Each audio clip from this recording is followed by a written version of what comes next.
जय हिंद दोस्तों, स्वागत है आपका जय बालाजी क्लासेस में। दोस्तों आज हम पढ़ने जा रहे हैं मध्य प्रदेश का प्राचीन इतिहास। तो दोस्तों मध्य प्रदेश के प्राचीन इतिहास की शुरुआत करने से पहले थोड़ा सा हम जान लेते हैं इतिहास के बारे में।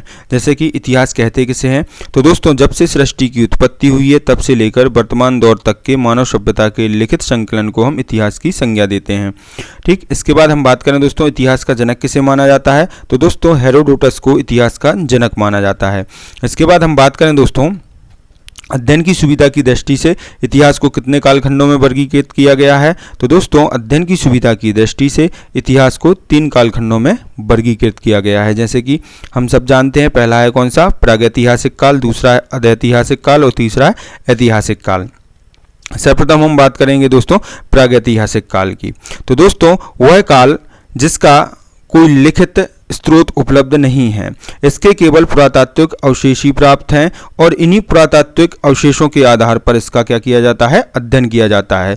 उसे क्या कहते हैं हम दोस्तों, प्रागैतिहासिक काल कहते हैं, जैसे कि है हमारा पाषाण काल।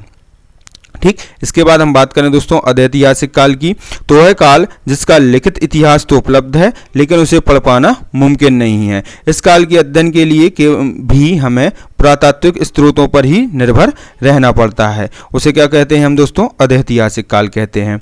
ठीक, इसके बाद हम बात करें दोस्तों ऐतिहासिक काल की, तो वह काल जिसके इतिहास की जानकारी के लिए लिखित स्रोत उपलब्ध हैं और उसे पढ़ने में भी क्या है, सुगम्यता है, उसे क्या बोलते हैं, ऐतिहासिक काल बोलते हैं, जैसे कि हमारी वैदिक सभ्यता। ठीक है दोस्तों, चलिए आइए इसके बाद देखते हैं मध्य प्रदेश का प्राचीन इतिहास, इसकी शुरुआत करते हैं। तो दोस्तों जैसा कि हम सब जानते हैं कि मध्य प्रदेश को भारत का क्या कहा जाता है, हृदय प्रदेश कहा जाता है। और साथ ही साथ हम सब जानते हैं कि मध्य प्रदेश जो है भूवैज्ञानिक दृष्टि से प्राचीनतम गोंडवाना लैंड का एक भूभाग है। ठीक, तो देश का हृदय स्थल कहा जाने वाला मध्य प्रदेश भूवैज्ञानिक दृष्टि से सर्वाधिक प्राचीनतम गोंडवाना लैंड का भूभाग है। इसके बाद हम बात करें दोस्तों मध्य प्रदेश जो है भारत में मानव सभ्यता और संस्कृति के विकास का केंद्र माना जाता है। ठीक, इसके बाद हम बात करें दोस्तों मध्य प्रदेश के इतिहास और पुरातात्विक अतीत का उद्भव कब से माना जाता है, तो कब से माना जाता है, प्रागैतिहासिक काल से माना जाता है। ठीक, तो मध्य प्रदेश के इतिहास और पुरातात्विक अतीत का उद्भव प्रागैतिहासिक काल से माना जाता है। ठीक है, इसके बाद हम बात करें दोस्तों मध्य प्रदेश के प्रागैतिहासिक काल को अध्ययन की सुविधा की दृष्टि से हम 2 वर्गों में विभाजित करके बड़ी ही आसानी से पढ़ सकते हैं। पहला है हमारा पाषाण काल और दूसरा है ताम्र पाषाण काल। सर्वप्रथम हम देखते हैं दोस्तों पाषाण काल। तो पाषाण काल को भी अध्ययन की सुविधा की दृष्टि से 3 वर्गों में विभाजित करके हम बड़ी ही आसानी से पढ़ सकते हैं, जिसमें पहला है हमारा पुरापाषाण काल, दूसरा है मध्य पाषाण काल और तीसरा है नवपाषाण काल। आइए दोस्तों सबसे पहले देखते हैं पुरापाषाण काल। तो जैसा कि हम सभी जानते हैं कि मध्य प्रदेश गोंडवाना लैंड का ही हिस्सा है। इसके बाद हम बात करें दोस्तों मध्य प्रदेश जो है पुरापाषाण काल में दक्षिण भारत व तत्कालीन उत्तर भारत के हथियारों, औजारों और उद्योगों का क्या रहा है, संगम स्थल रहा है।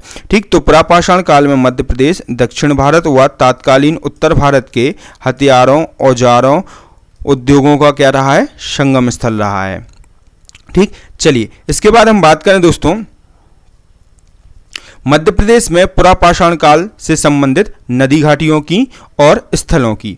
ठीक, तो नदी घाटियों की बात करें दोस्तों तो नर्मदा नदी घाटी, चंबल नदी घाटी, बेतवा नदी घाटी और सोन नदी घाटी किससे संबंधित हैं, पुरापाषाण काल से संबंधित हैं। इसके बाद स्थलों की बात करें दोस्तों भीमबेटका जो कि होशंगाबाद जिले में है, आदमगढ़ जो कि ये भी कहाँ पर है, सॉरी दोस्तों भीमबेटका जो कि कहाँ पर है, रायसेन जिले में है। इसके बाद हम बात करें दोस्तों आदमगढ़ किस जिले में है, होशंगाबाद जिले में है।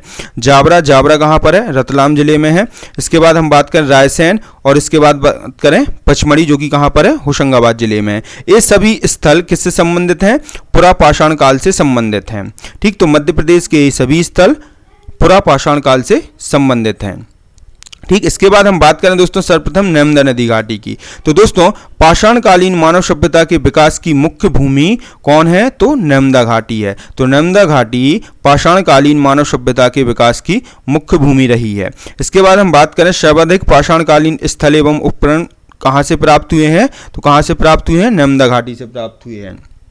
इसके बाद बात करें दोस्तों, नर्मदा घाटी से हस्तनिर्मित एवं प्राकृतिक वस्तुओं को औजार या हथियार के रूप में प्रयुक्त किया जाता था।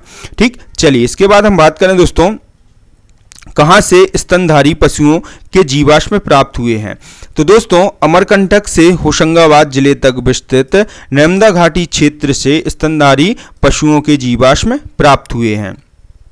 ठीक, चलिए आगे बढ़ते हैं। इसके बाद दोस्तों, एक नाम सुना होगा, नर्मदा मानव। किसे नर्मदा मानव कहा गया है? ठीक, तो दोस्तों, सीहोर जिले के हथनौरा नामक स्थान से एक मानव खोपड़ी, जो कि क्या है, एक मानव जीवाश्म है, मानव खोपड़ी के साक्ष्य प्राप्त हुए, जिसका नाम क्या रख दिया गया? नर्मदा मानव रख दिया गया। ठीक, और दोस्तों, सीहोर जिले के हथनौरा से ये जो मानव खोपड़ी के जीवाश्म प्राप्त हुए हैं, ये अब तक के भारत से प्राप्त मानव अवशेषों में प्राचीनतम है। ठीक है दोस्तों, तो आइए देख लेते हैं। पुरातत्वज्ञ डॉक्टर अरुण शौनकिया ने 5 दिसंबर 1982 को सीहोर जिले के हथनौर नामक स्थल के उत्खनन से मानव खोपड़ी के साक्ष्य प्राप्त किए, जो अब तक के भारत में प्राप्त मानव अवशेषों में प्राचीनतम है। ठीक, चलिए इसके बाद थोड़ा सा और आगे बढ़ते हैं हम दोस्तों। भूतरा एक स्थान है जो कि कहाँ पर है? नरसिंहपुर में है। यहाँ से पाषाणकालीन उपकरण प्राप्त हुए हैं, जो मध्य प्रदेश के सबसे प्राचीन उपकरण हैं। ठीक, इसके बाद हम बात करें पिपरिया, जो कि किस जिले में है? होशंगाबाद जिले में है। यहाँ से डॉक्टर HD सांकलिया तथा शुपेरकर को 860 औजार प्राप्त हुए हैं। ठीक, इसके बाद हम बात करें दोस्तों, भेड़ाघाट, जो कि कहाँ पर है? जबलपुर जिले में है।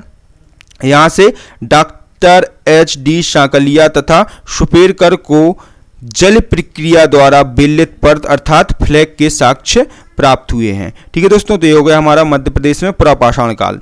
ठीक, चलिए इसके बाद थोड़ा सा देख लेते हैं हम दोस्तों, मध्य प्रदेश के इतिहास के सर्वेक्षणकर्ता। एक साइड लिखा है हमारा सर्वेक्षण स्थल और दूसरी साइड लिखा है उस स्थल के सर्वेक्षणकर्ता। ठीक, जैसे कि हम बात करें दोस्तों, नर्मदा घाटी क्षेत्र के सर्वेक्षणकर्ता कौन है? तो दोस्तों, इसके सर्वेक्षणकर्ता बहुत सारे हैं, जिनके नाम यहाँ पर लिखे हुए हैं। जैसे कि हम बात करें मैक्राउन, शुपेकर, RV Joshi, doctor HD Sankalia, AP Khatri, Subba Rao और पीटरसन, ये नर्मदा घाटी क्षेत्र के क्या हैं? सर्वेक्षणकर्ता हैं। इसके बाद हम बात करें दोस्तों, सोन घाटी क्षेत्र के सर्वेक्षणकर्ता कौन है? निसार अहमद हैं। ठीक, इसके बाद हम बात करें दोस्तों, रीवा सतना क्षेत्र के सर्वेक्षणकर्ता कौन है? तो DR शर्मा हैं। ठीक, इसके बाद हम बात करें दोस्तों, चंबल घाटी क्षेत्र, तो इसके सर्वेक्षणकर्ता कौन है? AP खत्री और SK श्रीवास्तव और प्रोफेसर वाकणकर, चंबल घाटी क्षेत्र के क्या है? सर्वेक्षणकर्ता हैं। इसके बाद हम बात करें दोस्तों, ग्वालियर क्षेत्र के सर्वेक्षणकर्ता कौन है? दोस्तों BB लाल हैं। इसके बाद हम बात करें मंडला क्षेत्र के सर्वेक्षणकर्ता कौन है? तो दोस्तों शुपेकर हैं। दोस्तों, इससे कई बार क्वेश्चन आता भी है, जैसे क्वेश्चन आ जाएगा कि सोन घाटी क्षेत्र के सर्वेक्षणकर्ता कौन है? तो 4 ऑप्शन में से एक ऑप्शन में क्या मिलेगा दोस्तों? हमारा निसार अहमद मिलेगा, जो कि क्या है? सोन घाटी क्षेत्र के सर्वेक्षणकर्ता है। ये हमारा क्या हो जाएगा? राइट आंसर हो जाएगा। ठीक, चलिए इसके बाद हम बात करते हैं दोस्तों, मध्य प्रदेश में मध्य पाषाण काल की। तो दोस्तों, मध्य प्रदेश में भीमबेटका की गुफाएं और आदमगढ़, जो कि स्थल है होशंगाबाद जिले में, ये दोनों स्थल किससे संबंधित हैं? मध्य पाषाण काल से संबंधित हैं। ठीक, तो मध्य प्रदेश में मध्य पाषाण काल से संबंधित कौन कौन से मुख्य रूप से 2 स्थल हैं? एक है हमारा भीमबेटका और दूसरा है आदमगढ़। ठीक, तो बात करें यहाँ पर भीमबेटका तथा आदमगढ़ से मध्य पाषाणकालीन प्रमाण प्रचुरता में प्राप्त होते हैं। ठीक, इसके बाद हम बात करें दोस्तों, मध्य पाषाण काल का प्रमुख ऐतिहासिक स्थल मध्य प्रदेश में कौन सा है? आदमगढ़ शैलाश्रय है। ठीक, आइए आदमगढ़ की थोड़ी सी बात कर लेते हैं।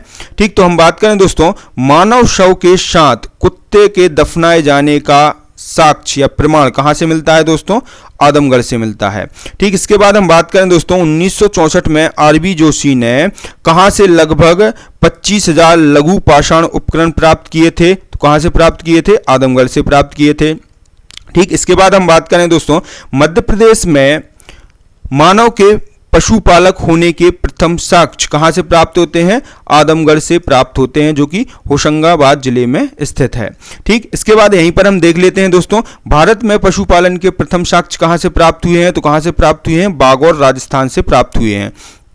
ठीक, चलिए इसके बाद हम बात करें दोस्तों, भीमबेटका में BB मिश्रा ने यहां से ब्लेड के अवयवों की खोज की है। ठीक, तो BB मिश्रा ने कहां से ब्लेड के अवयवों की खोज की है? तो कहां से की है? भीमबेटका से की है। ठीक, इसके बाद हम बात करें दोस्तों, सर्वप्रथम मध्य पाषाण काल के बारे में जानकारी किसने दी थी? तो किसने दी थी? C.L. कार्लाइल ने दी थी। ठीक, तो बात करें C.L. कार्लाइल द्वारा वर्ष 1867 में भारत में सर्वप्रथम मध्य पाषाण काल के बारे में जानकारी दी तथा इन्होंने विंध्य क्षेत्र में लघु पाषाण उपकरणों की खोज की थी। ठीक, चलिए इसके बाद हम बात करें दोस्तों कि धार जिले में स्थित बाघ की गुफाओं के समीप मध्य पाषाण काल से लेकर नव पाषाण काल तक के उपकरणों की प्राप्ति हुई है।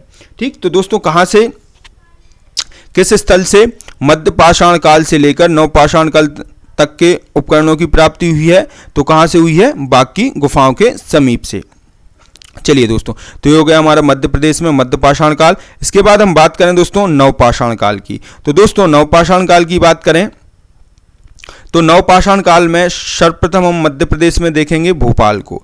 ठीक, तो भोपाल की बात करें तो दोस्तों भोपाल में मनुआ भान टेकरी, नवेरी गुफा, श्यामला हिल्स और बालूकास्मिक पहाड़ी, यहाँ से खांचेदार क्रोड एवं लघु पाषाण उपकरण प्राप्त हुए हैं। ठीक, तो दोस्तों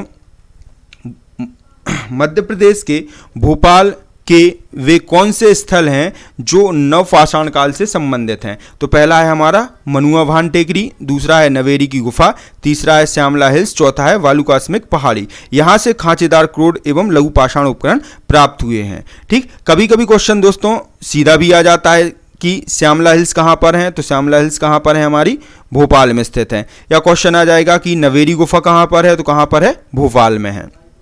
ठीक, चलिए इसके बाद आगे बढ़ते हैं हम दोस्तों कि भोपाल के बैरागढ़ के निकट स्थित शैलश्रेयों में अर्धचंद्राकार तथा समलंब आदि नव पाषाणकालीन उपकरण प्राप्त हुए हैं। ठीक, चलिए इसके बाद हम बात करें दोस्तों सागर जिले के एरंड से नव पाषाणकालीन संस्कृति के साक्ष्य प्राप्त हुए हैं।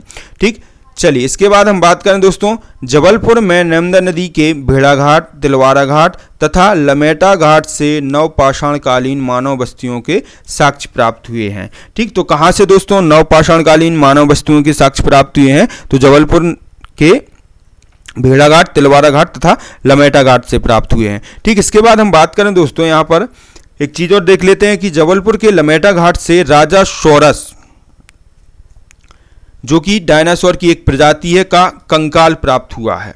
ठीक, तो दोस्तों कहाँ से राजा सौरस, जो कि डायनासोर की एक प्रजाति है, का कंकाल प्राप्त हुआ है? तो कहाँ से प्राप्त हुआ है? जबलपुर के लमेटा से प्राप्त हुआ है। ठीक, इसके बाद हम बात करें दोस्तों दमोह जिले के संग्रामपुर घाटी से नव पाषाणकालीन उपकरण व साक्ष्य प्राप्त हुए हैं। ठीक, इसके बाद हम बात करें दोस्तों रीवा में स्थित चचाई जलप्रपात तथा गोविंदगढ़ तालाब के निकट लघु पाषाणकालीन उपकरण प्राप्त हुए हैं। ठीक है दोस्तों, तो दोस्तों यदि आपको हमारे पढ़ाने का तरीका अच्छा लगता है तो हमारे चैनल को सब्सक्राइब करें, शेयर करें, कमेंट करें और लाइक करना ना भूलें।